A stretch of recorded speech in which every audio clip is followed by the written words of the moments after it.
Bonjour les amis, eh oui, pendant le confinement j'ai replongé les gars, j'avais arrêté, j'ai recommencé, pas à fumer, j'ai jamais fumé, pas à boire, j'ai jamais bu, plus que de raison à acheter le canard enchaîné. Pourtant je m'étais promis que je filerais plus 1,20 € au palmipède parce que j'en avais ras-le-bol de lire tout ce que je disais, mais mon cœur m'a encore joué des tours.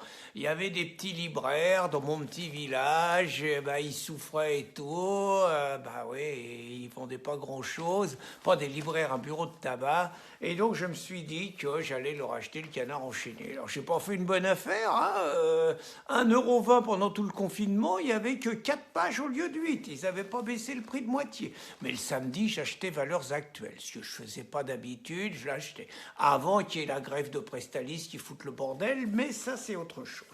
Et donc, je crois quand même que là, ils ont brûlé leur joker et que je vais arrêter de les lire à nouveau parce que, bon, il y a ceux qui pensent évidemment que le canard enchaîné, c'est un outil de liberté, que c'est un contre-pouvoir, que qu'est-ce qu'ils embêtent les gouvernements. Parler, c'est une machine de guerre de la gauche contre la droite, et je vous rappelle quand même que c'est eux qu'on fait perdre Giscard en 81 et que c'est eux qu'on fait élire Macron en flinguant Fillon en plein vol. Donc là, je regarde les titres.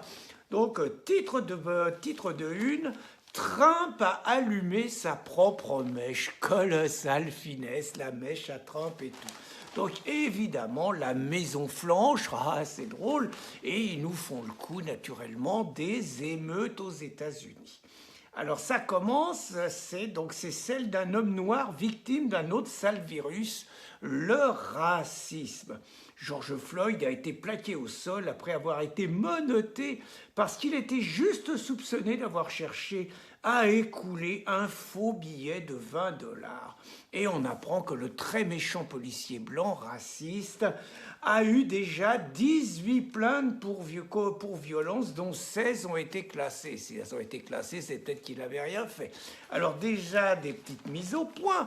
On n'apprendra pas qu'aux États-Unis, sur 100 Noirs qui sont tués, 97 le sont par des Noirs. On n'apprendra pas ça.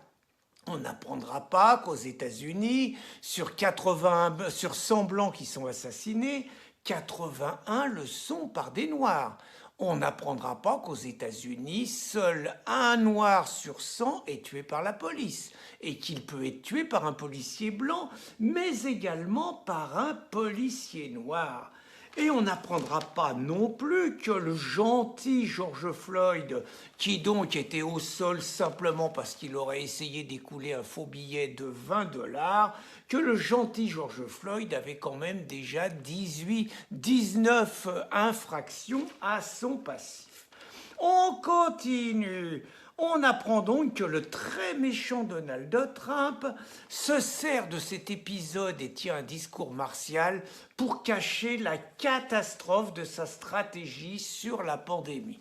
Petit chiffre quand même, Donald a lutté contre le confinement, il a essayé justement de sauver l'économie, ce sont les démocrates qui ont confiné comme des dingues, c'est dans les États démocrates qu'il y a eu le plus de morts, exemple à New York, et dans les États plutôt républicains, il y en a eu beaucoup moins. On n'apprendra pas ça en lisant le canard enchaîné, c'est pas fait pour ça. On n'apprendra pas non plus qu'aux États-Unis, il y a 350 millions d'habitants et que 350 millions d'habitants et 100 000 morts, ça fait quand même un nettement meilleur bilan que nous qui avons le meilleur système de santé au monde, qui avons 65 millions d'habitants et qui annonçons 40 000 morts. Au niveau du quota, ça fait juste 2 fois plus en France qu'aux États-Unis. On n'apprendra pas ça.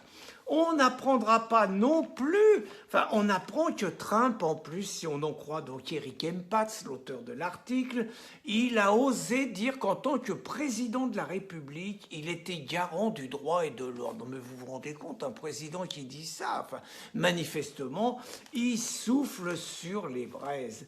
Et donc, on apprend à la fin qu'avec tout ça, Trump, il est plus sûr d'être élu. Alors on voit après en titre de couverture les ennuis judiciaires du professeur Raoult. Pas mal. Donc on se dit les ennuis judiciaires du professeur, le professeur a fait des conneries. Et vous retombez en page 3, vous avez un titre, les tracas judiciaires du professeur Raoult.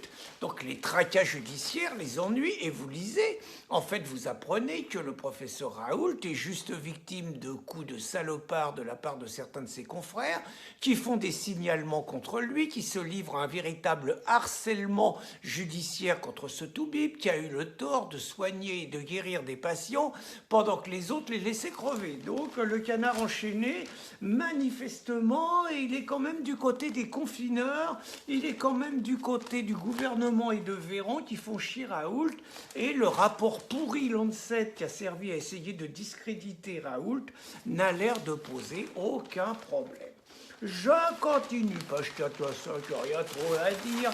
J'arrive à la page 7, c'est une autre cible, Jair Bolsonaro. Alors Jair Bolsonaro, c'est comme Trump, qu'est-ce qu'il a été mauvais? Le peuple brésilien lui en veut à mort. Vous vous rendez pas compte, Jair Bolsonaro, pays de 200 millions d'habitants, il a refusé le confinement, il a serré des mains à tout le monde, il a pris des bains de foule et tout. Et bien évidemment, à cause de lui, des milliers et des milliers de Brésiliens sont morts, c'est un assassin. Là encore, regardons les chiffres, le Brésil, 200 millions d'habitants, 30 000 morts. Je vous dis pas, 3 fois plus d'habitants qu'en France et 10 000 morts de moins. Mais Jair Bolsonaro, c'est un assassin en puissance. Et puis, le canard enchaîné n'hésite pas à pousser pour la destitution de Bolsonaro. Oui, c'est les grands trucs maintenant. L'État profond, comme on dit aux États-Unis, décide que quand le peuple vote mal et vote pour un populiste, il faut que le populiste y soit destitué. Et l'État profond, comme on dit, multiplie les procédures. Et le canard enchaîné par une autre zozote, Anne-Sophie Mercier, se réjouit. Selon elle, les jours de Bolsonaro, pourtant démocratiquement élu, sont comptés et on va le virer. C'est exactement ce qu'on a dit sur Trump pendant 3 ans. Et je reprends donc mon journal. Page 8, ils ont considéré que Trump, ça suffisait pas en une, ils en remettent une louche. Trump censuré par son mégaphone, ça fait du bruit. Alors c'est un truc énorme, c'est-à-dire que Twitter s'est permis à 2 reprises de censurer le tweet du président de la première nation au monde, tout simplement parce que Donald Trump a affirmé qu'aux États-Unis, si les pillages continuaient, il a dit une phrase dans le genre « après les pillages, il va y avoir le tir ». C'est le président de la première nation au monde, c'est un homme qui est tellement harcelé, tellement sali, tellement calomnié tous les jours par l'ensemble des médias, sauf une chaîne, qu'il a décidé de contourner les médias et d'utiliser les réseaux sociaux, et notamment Twitter.